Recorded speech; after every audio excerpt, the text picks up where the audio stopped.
ቦታው ትምህርት ቤት ነው። የፈተና ሰሞን በመሆኑ ቤተ መጻሕፍቱም ሆነ ጥላ የሚገኝበት እያንዳንዱ የኮሌጅ ስርቻ ሁሉ በቸካይ ተማሪዎች ተይዟል። የምሳ ሰዓት ደረሰና ተማሪዎች እህል ፍለጋ መንቀሳቀስ ጀመሩ። ከፊት 3 ሴቶችና 1 ወንድ እየመጡ ነው። ወንድየው ጎበዝ ተማሪና አገልጋይ መሆኑ ይታወቃል። ከሴቶቹ መሃል አጠር የምትለዋንም የማያውቃት የለም። አጠገቧ ካለው ከዚሁ ልጅ ጋር ድብን ያለ ፍቅር ቢይዛትም እርሱ ይውደዳት አይውደዳት ማወቅ ግን የካልኩለስን ያህል ከብዷታል። ድንገት ግን ልጅቱ በዚያ አጭር ቁመቷ ተንጠራርታ ያንን በቁመት የእርሷን 2 የሚያህል ልጅ በጥፊ ደረገመችበት። ወይኔ እናቴ! ፊቱ ላይ ይታይ የነበረውን የተተራመሰ ስሜት እንዴት ልግለጽላችሁ? ወይኔ ሰዓሊ ያለመሆኔ! የሎጥን ሚስት መስሎ ቆሟል። ከዚያ ምንም ሳይናገር ጉንጩን እያሻሸ ትክ ብሎ ተመለከታትና ደረጃውን በእርጋታ መውረድ ጀመረ። አንዳችም ማጸፋ አለመውሰዱ ግርምት ውስጥ ይከታል። ከዮብ ቀጥሎ ትዕግስተኛ እርሱን አዩ፣ ደፋር ደግሞ እርሷን። ይህ ድርጊት ድሮም በቋፍ ለነበረው ግንኙነታቸው የመጨረሻው መጀመሪያ ሆነ። ከዚያ በኋላ የጠፍጣፊዋና የተጠፍጣፊው ግንኙነት አከተመ። እስቲ ወደ አንድ ቤት እንሄድ። እናትየው 3 ሴቶችና 3 ወንዶች ልጆችን ወልደዋል። ቢሆንም ሁሌም ራሳቸውን እንደ ሴት ልጆች እናት ብቻ ነው የሚያዩት። እኔ የሴት ልጆች እናት ነኝ ማለት ያዘወትራሉ። አባትየው እንዲህ ተናግረው ቢሆን ኖሮ አደገኛ እንደሆነ አስባለሁ። እናት እውነት፣ አባት ደግሞ እምነት በመሆናቸው ሰው የእናቱ ማንነት ግራ የማያጋባ ሆኖ ነው እንጂ በእናትየው ንግግር ወንዶቹ ልጆች በተደናገጡ ነበር። እናትየዋ በዚህ ብቻ አላበቁ። ሴቶች ልጆቻቸውን ለይተው ነው ስለ ትዳር፣ ያው ስለ ወንዶች አይደል የሚመክሩትና የሚያስጠነቅቁት። ወንድ ልጆቻቸውን ግን ስለ ሴቶች ሲመክሩ በቃ አይታዩም። አባትየው ደግሞ ወንድ ልጆቻቸውን በተለይ ትልቁን ሲመክሩ ልጅ ሆይ ሴት ልጅ ልጓም ናት እያሉ ነው። ከዚህ ውጭ ምክር ሰጥተው ታያውቁ። ለካ ሴቶች እንዲህ ናላችንን የሚያዞሩት በእናቶቻቸው መካሪነት ነው። ልጅ ሆይ ሴት ልጅ ልጓም ናት። አባትየው እውነታቸውን ይመስለኛል። ባለትዳር ወንድ በሙሉ ልብ ሲናገር ያየ ካለ እስቲ እጁን ያውጣ። በተለይ ሚስት አብረው ካለች አበቃለት። ደርሶ ዝምተኛና ቁጥብ ይሆናል። ባል ከሌሎች ሰዎች ጋር ሲያወራ የሚስትን አይን አስተውላችሁ ከሆነ የባልየው አይን ላይ ነው የሚያርፈው። በአይኗ ሪሞት ኮንትሮል ባሏን ከርቀት ትቆጣጠረዋለች። የማይሆን ነገር አወራለሁ ካለ በአይኗ ሃርድ ትሰጠዋለች። ስለዚህ ምን ማውራትና ለማውራት እንዳለበት፣ እንዴት ማውራት እንዳለበት ለማወቅ የእርሷን ፊት በስጋት እየተመለከተ ነው የሚያወራው። እንደ ዕድለኛ ቢሆንና በዚያ ሰዓት ዝም ብትለው እንኳን ማታ ቤት ሲሄዱ ጉዱ ነው። ሂሱ ግምገማውና ግለ ሂሱ ይቀጥላል። መተኛት አይታሰብም። ተጠዘጥዘዋለች። አንተ ድሮኑም የኔን ነገር ሰምተህ አታውቅም። ምን እመስላለሁ? የኔ ሐሳብ አይጥምህም? እስቲ ተውት። አንድ ወንድ ሚስት ካገባ በኋላ በነጻነት አይናገርም። ስለዚህ ገና ሲያገባ ባንዲራውን አውርዶ ለተገዥነት ትከሻውን ማመቻቸት አለበት። ሕገ መንግሥቱ እንኳን የፈቀደለትን የመናገርና ሐሳብን በነጻነት የመግለጽ መብት ሚስቱ ትከለክለዋለች። ግን ሴቶች ሕገ መንግሥቱን ሲንዱ አይጠየቁ ማለት ነው። ሳያገባ በፊት ራሱን ችሎ ይናገር የነበረው አንደበተ ርቱዕ ሰው ንግግር 101 የሚል የጀማሪዎች ኮርስ ዛሬ በሚስቱ ይቀርብለታል። ባለ ዲግሪ ሆነ ባለ ማስተር አያገባትም፣ ዋጋውን ትሰጠዋለች። ብዙ ጊዜ ሚስቶች በዕድሜያን ሰው እንኳን ሽቅብ ለተላላቆቻቸው ንግግር የሚያስተምሩበት በምን ሂሳብ ነው? ቆይ ግን እዚህ ጋር ስለ መሪነትና ስለ ውሳኔ እናውራ። አባቴን ማሳመን የሚፈልጉ ሰዎች እናቴን ቀድመው ሲያነጋግሯት ልጅ ሆኜ ትዝ ይለኛል። እርሱን ለማነጋገር እርሷን እንደሚያስፈቅዱ ነበር የማስበው። የባልን ልብ የምታንኳኳ ሚስት ብቻ ናት ብል የምሳሳት አይመስለኝም። አንድ ጓደኛ አለኝ። ከማግባቱ በፊት ጀምሮ የረጅም ዘመን ጓደኛዬ ነው። ብዙ ነገሮችን ለብቻችን ተነጋግረን እንወስንና እናደርግ እንደነበረም አስታውሳለሁ። ዛሬ ግን ሚስት አግብቶ ሌላ ሰው ሆኗል። ይህ ወዳጄ ማንም ምንም ያናግረው አንዴ ከቤተሰብ ጋር እስቲ ልማከር የሚል የፈሪ መልስ ያቀርባል። ገና ልጅ ስላልወለደ ቤተሰብ የሚለው ማንን እንደሆነ ግልጽ ነው መቼም። ቤተሰብ ማለት ሚስት ናት። ቢሆንም ከቤተሰቡ ጋር ከተማከረ በኋላ ሁሌም ሐሳቡን ለውጦ ነው የሚመጣው። ባሎቼው ናቸው። በክብ ጠረጴዛ ዙሪያ ሐሳቡን ለመቀየር የተቸገረ ሰው በአራት ማዕዘን አልጋ ላይ በቀላሉ ለምን እጁን እንደሚሰጥ እኔ እስካሁን አልደረስኩበትም። አልጋ የመወያያ ቦታ መሆኑን እስከ ዛሬ ማንም ሲናገር ሰምቼ አላውቅም። ወንዶች መሪና ራስ ነን ብለው ሲኮፈሱ ያስቁኛል። እስቲ የደረጀ በላይነህን አንድ ግጥም ልጋብዛችሁ። አዳምና ሔዋን ይላል ርዕሱ። አንተ አዳም ራስ ነህ ይላል ቅዱስ ቃሉ፣ አንቺ ሔዋን አንገት ነሽ ብለው ያወራሉ። እንግዲህ ተስማሙ።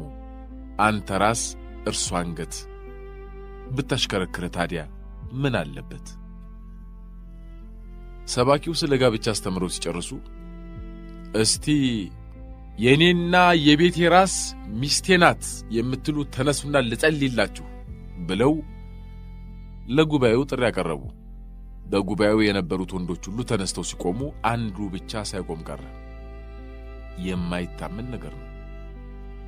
ወንድ ላጤ ይሆናል መቼም እንጂ እንደው እንዴት በማለት እያሰቡ ጠጋ ብለው ጠየቁት። ትነሳና ወየውልህ ብላ ሚስቱ እንዳስጠነቀቀችው ነገራቸው። አቤት ሴቶች! ውይ! ከየትኛውም ባለትዳር ጋር በሆነ ጉዳይ ተነጋግራችሁ እሺ አደርገዋለሁ ብሏችሁ ቢሄድ በፍጹም እንዳታምኑት። ቤት አለቃው ተጠብቀዋለች። ሚስቱ እንዳሳደረችው ያድራታል እንጂ ምን ያመጣል? የፎክርን ፉከራው እንደ ሽሮ ደንፋታ ነው። ሽሮ የሚደነፋው እንጀራ እስኪያገኘው ድረስ እንደሆነ ሁሉ የባልም ፉከራ ሚስቱ ዘንድ እስኪደርስ ብቻ ነው። ከዚያ ልጓም ይገባለታል። አንድ ጊዜ ከአንድ ወዳጄ ጋር በሆነ ጉዳይ ተጋጨን። እርሱም ሆነ ሚስቱ የዓመታት ወዳጆቼ ናቸው። ከእርሱ ጋር ዱላ ቀረሽ ጭቅጭቅ እንጨቃጨቃለን። በየቀኑ እንነታረካለን። እርሷ ግን ሁሌም ዝም ነው። እኔና እርሱ ለገላጋይ ሁሉ አስቸግረናል። ይህም የየዕለት ሥራችን ያህል ሆኖብናል። ላሳምነው ተቃርቤ ብንለያይም በማግስቱ ኃይሉን እያደሰን የሚመጣው። እርሷ ግን ስትናገርም አትታይም። ዝምታዋ ውስጥ ያለውን ሐሳብ ለማወቅ ግን አልበርት አንስታይንን መሆን ይጠበቅብኛል። ስለዚህ አልቻልኩም።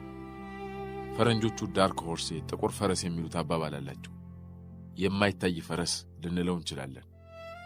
ሳይታይ ሳይጠበቅና ሳይገመት ሥራውን የሚሠራ ድንገት ውጤቱ ላይ የሚገኝ ማንኛውንም አካል ይገልጹበታል። እኔም በዝምታዋ ውስጥ ጥቁሩ ፈረስ ውል ሲል ያየሁት መሰለኝ። የሚታየውን ሳሸንፍ የማትታየዋ በስውር እንደምትገለኝ አወቅሁ።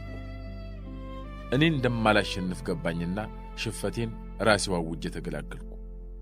እንዴ ሰው ከጥላ ጋር እንዴት ይታገላል ጎበዝ! ውይ ሴቶች ይገርሙኛል። አብርሃም ለብዙ ዓመታት ልጅ እንዳልወለደ ይታወቃል። መካን የነበረው እርሱ ሳይሆን ሚስቱ ሳራ ነበረች።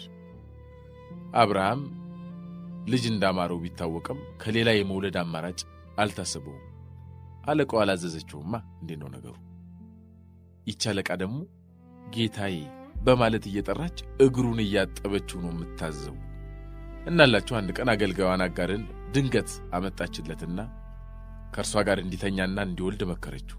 ማለቴ በቃ አዘዘችው። ማን አትሉ? ሚስት ናታ። አብርሃም የቀረበለትን ቀጭን ትእዛዝ ካልተቀበለ ማደሪያ እንደሌለው ያውቃል። ስለዚህ አብርሃም የሚስቱን ቃል ሰማ። ከዚያም ሳራ ያሰበችው ሆነላትና አገልጋዩዋ ረገዘች። ያኔ ግን እመቤቷን ናቀቻት። ስለዚህ ሳራ በቁጣ ጦፋ ወደ አብርሃም መጣችና እግዚአብሔር በእኔና በአንተ መካከል ይፍረድ ብላ ወረደችበት። አብርሃም ቆይ ታዘዘ እንጂ ምን አጠፋ? ራሷ ባመጣችው ሐሳብ ወደ እግዚአብሔር ማልቀስ ምን ይባላል? ተረትና ምሳሌ እንጥቀስ። መቼም አበሻ ተረትና ምሳሌ ያጣ። አንቺው ታመጪው አንቺው ታሮጩ። አይ ሴቶች መጀመሪያ እንድናደርገው ይገፋፉናል፣ ኋላ ላይ ደግሞ ስናደርገው ይኮንኑናል። ምን አይነት ፈተና ነው ባካችሁ! ሌላ ሴቷ ወንዱን ለፍቅር ብትጠይቅ ምን አለበት የሚል ጉንጭ አልፋ ክርክርም በተለይ በዚህ ጊዜ አጋጥሞኝ ያውቃል። ያስቀኛል። በእርሱ ቤት እኮ ሁሌም ጠባሹ ወንድ መሆኑ ነው።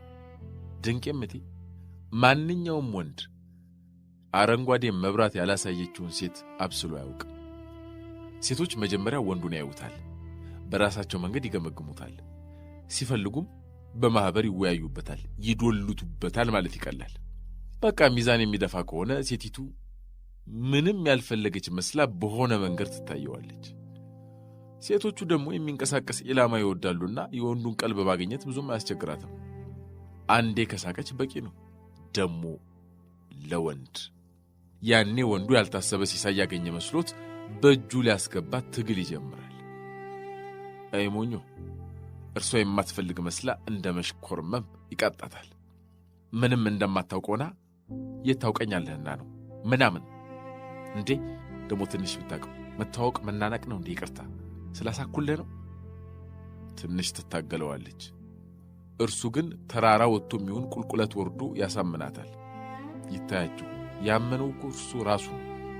ድብብቆሹ እጅግ በጣም አስቂ ነው። አሁን እኮ እሱ ጠብሶ ልቡ ልቅ ብሏል። ሞኝ።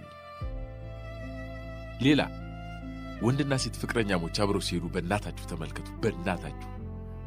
እርሱ የአንበሳና የዝሆን ገዳይ እንደጣለ ጀግና ደረቱን ነፍቶ ይንጎማለላል። ወጥመድ ውስጥ ገብቶ የሚያነጅብ እንስሳ ታውቃላችሁ። እርሷ ደግሞ ስሩ ሽጉጥ ትልና ቁልጭልጭ ቁልጭልጭ ትላለች። በኢትዮጵያ ቴሌቪዥን ይተላለፍ የነበረው ጃክ ኤንድ ዘ ፋት ማን ከተሰኘው ተከታታይ ፊልም አንደኛው ክፍል ትዝ ይለኛል። ታሪኩ ያጋች ታጋች ጉዳይ ነው። ፖሊሶች ቤቱን ከበው ከውጭ በርቀት ቆመዋል። አጋቹ ታጋቹን ይዞ እየወጣ ነው። የተለመደው አይነት ግን አይደለም። አጋቹ ከፊት ሆኖ እጆቹን ወደ ኋላ ሰዶ በአንድ እጁ የታጋቹን ወገብ፣ በሌላው ደግሞ ሽጉጡን የኋሊት ደግኖበታል። ታጋቹም እጆቹ ወደፊት ተሸብበው ከኋላ ይከተላል። ለፖሊሶቹም ሆነ ለተመልካቾች ታጋቹ አጋች ሲመስል፣ አጋቹ ደግሞ ታጋች መስሏል። በጠበሳውም ጉዳይ ይኸው ነው። ታጋቹ እንደ አጋች ይኮፈሳል፣ አጋቿ ደግሞ የዋህ ታጋች ትመስላለች። አቤት የወንዶች ጅልነት! ወይ ሴቶች! የሴቶች ሌላው ባህሪ እነርሱ ያላስተላለፉትን የትኛውንም ውሳኔ መቃወም መውደዳቸው ነው። እነርሱ ካልተሳተፉበት የተረሱና ችላ የተባሉ ስለሚመስላቸው ምንም ነገር ቢሆን አይጥማቸውም። በሰላም መኖር የፈለገ ወንድ በሁሉም ነገር ሚስቱን ቢያሳትፋት ይበጀዋል። እስቲ ወደ አዳምና ሔዋን እንሄድ። አዳም ያችን መዘዘኛ ፍሬ እንዳይበላ እግዚአብሔር ትእዛዝ ሲያስተላልፍ ሔዋን በቦታው አልነበረችም። እዛ ላይ ነው ችግሩ። ጭራሽ አልተፈጠረችም እንጂ። አዳም ግን ይህ ትእዛዝ ስለቀረበለት አንድም ቀን ሲነጫነጭ አልሰማነውም። ዛፏ አጠገብ የደረሰም አይመስለኝም። እንደው ምን እንደተሰማው ባናውቅም ብቻ በሰላም ሲኖር ሳለ እነሆ ውዷ ሔዋን መጣች። ከዚያ ፍየል ከመድረሷ ቅጠል መበጠሷ ሆነ ነገሩ። ባለቤቷ በሥራ ተወጥሮ እያለ ምግብ ልታዘጋጅለት ወደ ተከለከለው ዛፍ ሄደች። ያስጎመቻል። እርሷ ባልደረሰችበት ወቅት የወጣውን ትእዛዝ ለመቀበል ስላልፈለገች እንደመጣች አፈነገጠች። እርሱም አልቀረለትም። ተከተል አለቃህን ነው እንዴ? በኋላም እግዚአብሔር ሲቆጣው እንዲህ ብሎ ጀመረ፣ የሚስትህን ቃል ሰምተሃልና። ታዲያ ምን ያርግ? እሷ ያላስተላለፈችውን ውሳኔ ማፍረስ ልማዷ ነው። አስፈረሰችው። እነርሱ ያልሰሩ ቤት ከሆነም አይመቻቸውም። ስለዚህ አፍርሰው እንደገና መስራት ባይሆንላቸው የዕቃዎቹን አቀማመጥ ይለዋውጡታል።